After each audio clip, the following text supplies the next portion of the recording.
Pourquoi est-ce qu'une Ferrari est une voiture qui attire autant l'attention? Pourquoi est-ce qu'une Ferrari est une voiture qui a autant de valeur? La réponse, elle est toute simple. C'est en grande partie parce qu'elle est une voiture rare. Mais imagine un peu, devant chaque maison, tu vois une Ferrari. Dans tous les parkings que tu visites, tu vois une Ferrari. À tous les coins de rue, tu vois une Ferrari. Est-ce que ta perception de la Ferrari sera la même? Est-ce que tu continueras à la voir comme une voiture qui a autant de valeur? Je pense pas. Mais est-ce que la Ferrari aura changé en tant que véhicule? Non, c'est ta perception de la Ferrari qui aura changé. Parce qu'elle deviendrait, d'après toi, une voiture ordinaire, une voiture qu'on voit trop. Eh bien, c'est exactement ce qui se passe dans les relations que nous avons avec les autres. Quand nous sommes trop disponibles, quand nous sommes trop présents, quand nous sommes toujours là, quand nous sommes consciemment ou inconsciemment toujours accessibles, les gens autour de nous arrêtent de nous traiter comme des personnes avec une haute valeur. C'est pas que ce qu'on fait est mauvais, c'est qu'en fait, la perception qu'ils ont de nous change. Plus on est disponible, plus ils nous perçoivent comme une personne acquise, une personne accessible et disponible. Et parfois, plus on est disponible, moins on est respecté. Si tu veux savoir de quoi est-ce qu'il s'agit, si tu veux savoir ce que tu peux faire pour être moins disponible et être quand même une personne gentille et accessible, alors installe-toi confortablement et bienvenue sur Sango Wanyango. Aujourd'hui, beaucoup de personnes pensent que pour être aimées, elles ont besoin d'être toujours présentes. On les appelle et elles répondent rapidement. Dès qu'on les sollicite, elles sont là. Dès qu'on les invite, elles sont là. Je disais dernièrement, si on t'invite 15 fois et que tu y vas 15 fois, alors il est clair que la 16e fois, on est convaincu que tu seras là. On sait que ta présence est automatique. On sait que ta disponibilité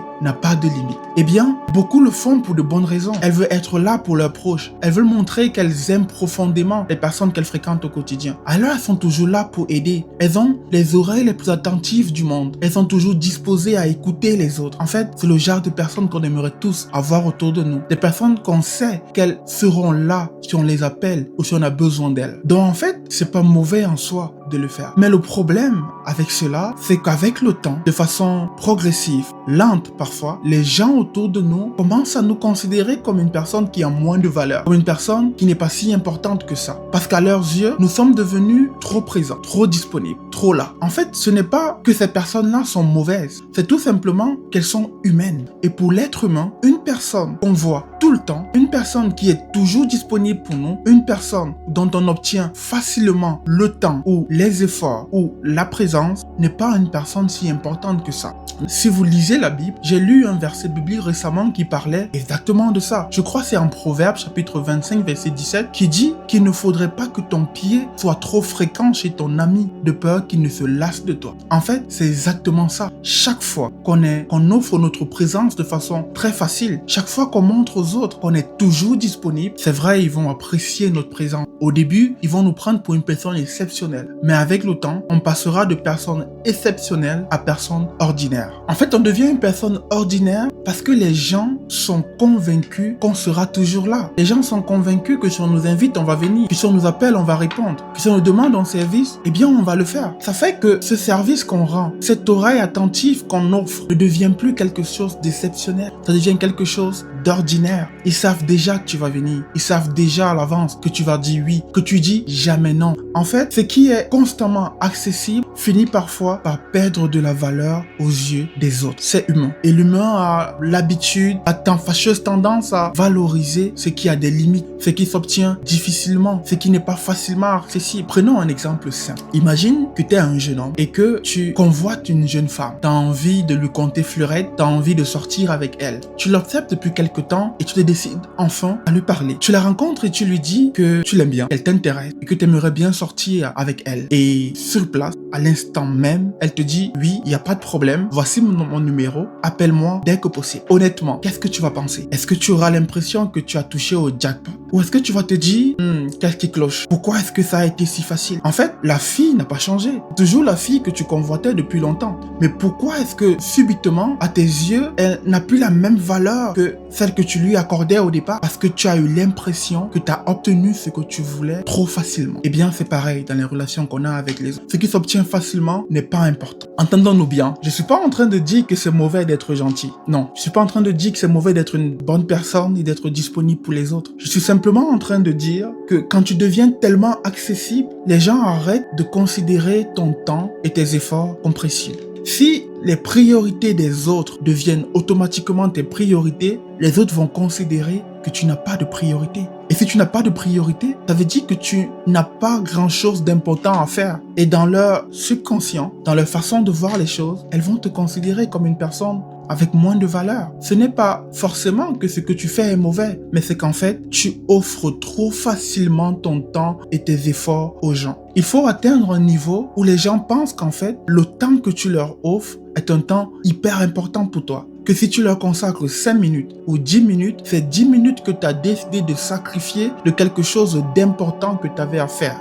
Il faut qu'ils aient l'impression que tu leur as consacré 5 minutes de ton temps. 5 minutes de choses importantes que tu aurais dû faire, mais que tu as décidé de le leur donner. Malheureusement, si tu es toujours là et si tu leur donnes des heures et des heures de ton temps, ces personnes n'auront pas l'impression que ces heures sont importantes pour toi. Elles auront l'impression que tu leur donnes ce temps tout simplement parce que tu n'as pas autre chose à faire. Rappelle-toi, si leur priorité devient tes priorités, alors tu n'as pas de priorité. Eh bien, je suis pas en train de te demander de jouer un rôle. Je suis pas en train de te demander de jouer les mystérieux autour de toi. Non, je te demande tout simplement de faire attention et de prendre conscience que les actions que tu poses au quotidien envoient un message à ceux avec qui tu interagis. Tu n'as pas besoin de disparaître pour prouver ta valeur, mais tu dois comprendre une chose importante. Le respect vient des limites que tu t'es fixées. Si on t'invite 15 fois et que tu viens toutes les 15 fois, si tu es toujours là, en fait, tu es en train de dire aux gens, mon temps n'est pas si précieux que ça. Mon temps n'est pas si important que ça. Le problème n'est pas d'être disponible. Le problème, c'est d'être disponible à tout moment. Il faudrait que de temps en temps, tu dises aux gens, désolé, mais j'ai vraiment quelque chose d'important à faire. Pas cette fois-ci. Non, ce sera pas possible cette fois. Est-ce que on peut plutôt le faire tel jour, à telle heure? La personne comprend qu'en fait, à l'instant T, toi, tu as quelque chose de plus important à faire et que tu pourrais lui consacrer ton précieux temps tel autre jour. C'est comme ça que petit à petit, tu vas recommencer à gagner le respect des gens. Parce qu'en fait, une fois qu'on a abandonné ses priorités à soi pour satisfaire les autres, on finit par envoyer un message dangereux aux gens. On leur envoie le message selon lequel notre temps n'a pas beaucoup de valeur. Ce qu'on donne comme énergie, comme temps ou comme ressource n'est pas vraiment important. On donne aux gens ce qui n'est pas vraiment important pour nous. Et inconsciemment, certains vont commencer à nous traiter de cette manière. Alors, qu'est-ce que tu peux faire pour changer la donne? Moi, je te propose de commencer par poser des limites, de commencer par montrer aux gens que ton temps est précieux, de commencer par montrer aux gens que ce que toi tu fais est important. Et pour cela, il faudrait que tu aies des priorités toi-même et que tu commences à te respecter. En fait, comme je le disais au départ, si tu n'as pas de priorité, tu seras ballotté ça et là à travers les priorités des autres. Mais si tu as des priorités, tu seras concentré sur ce que tu as à faire d'abord. Et les priorités des autres ne seront pas forcément tes priorités. Tu auras quelque chose à faire et tu renverras le bon message aux gens. Donc, premièrement, aie quelque chose à faire. Sois quelqu'un qui a des priorités et travaille à construire quelque chose pour toi-même. Ça montrera que tu te respectes. Et si tu te respectes, les autres vont te respecter. La deuxième chose, c'est que il faut arrêter de culpabiliser parfois. Tu as le droit de dire non. Tu as le droit de ne pas assister à toutes les invitations. Tu as le droit de ne pas répondre à toutes les demandes qui te sont faites. En fait, tu as le droit de ne pas jouer le rôle d'une personne gentille 24 heures sur 24, 7 jours sur 7. Tu peux dire non. Tu peux choisir le calme. Tu peux choisir quelques temps,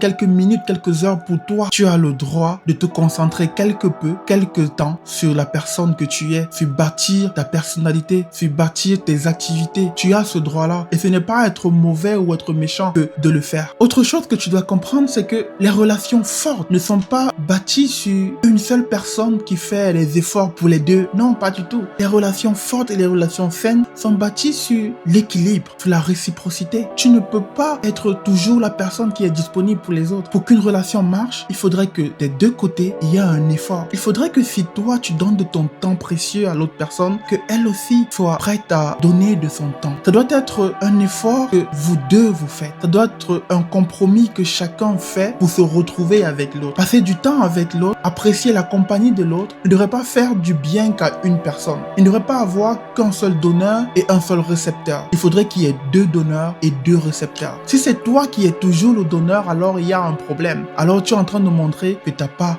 une si grande valeur. Donc, pour qu'une relation soit mutuellement bénéfique, il est important que les deux côtés puissent faire des efforts, puissent sacrifier quelque chose, puissent faire un compromis. Les relations les plus fortes ne sont pas bâties sur une présence permanente. Non, c'est bâti sur le respect, c'est bâti sur la qualité et c'est bâti sur l'envie sincère de se retrouver avec l'autre. C'est la réciprocité. Chacun donne, chacun a envie de donner. C'est pas une seule personne qui donne pour maintenir l'équilibre de la relation. Comme je l'ai dit au départ, je vous demande pas d'être égoïste, je vous demande pas d'être centré sur vous-même, je vous demande d'être équilibré parce qu'il est très facile de donner une image d'une personne qui n'a rien à faire si vous êtes toujours présent, si vous êtes toujours disponible, si vous êtes toujours accessible. En fait, si vous essayez de faire ce que je suis en train de vous dire, vous allez vous rendre compte que certaines personnes vont partir, elles vont fuir, elles ne seront plus à l'aise dans la relation parce qu'en fait, ce qui maintenait votre relation, c'était pas l'envie mutuelle de vous retrouver, c'était votre disponibilité. Elles savaient que vous serez toujours là, vous serez toujours disponible. Alors quand vous allez commencer à changer ça, elles vont avoir l'impression que la relation ne les convient plus du tout. C'est pas vos qualités qu'elles apprécient, c'est le temps que vous donnez, c'est la disponibilité, c'est votre accessibilité qu'elles apprécient et pas votre personne. Vous allez rapidement vous rendre compte de cela. Mais vous allez également vous rendre compte qu'il y a des personnes qui ne seront pas gênées, qui accepteront les quelques minutes que vous leur accorderez, qui trouveront également du temps pour venir vers vous, pour passer du temps avec vous, parce que ces personnes-là vous respectent véritablement. Je ne te demande pas de devenir rare pour manipuler les gens. Je ne te demande pas de jouer un rôle, de jouer un personnage, ou alors d'être une personne hyper égoïste, hyper centrée sur toi-même. Non, c'est pas ce que je te demande. Je te dis simplement que tu dois être disponible pour les gens, mais pas au point de devenir une personne ordinaire dans la vie de ces personnes-là. Je te demande simplement d'être une personne qui respecte son temps, qui respecte son énergie, qui respecte sa présence. Parce que les bonnes personnes ne vont pas t'aimer ou te respecter uniquement si tu es toujours là. Les bonnes personnes vont apprendre à apprécier ta valeur, même quand de temps en temps tu vas prendre de la distance. N'oublie pas, quand tu es toujours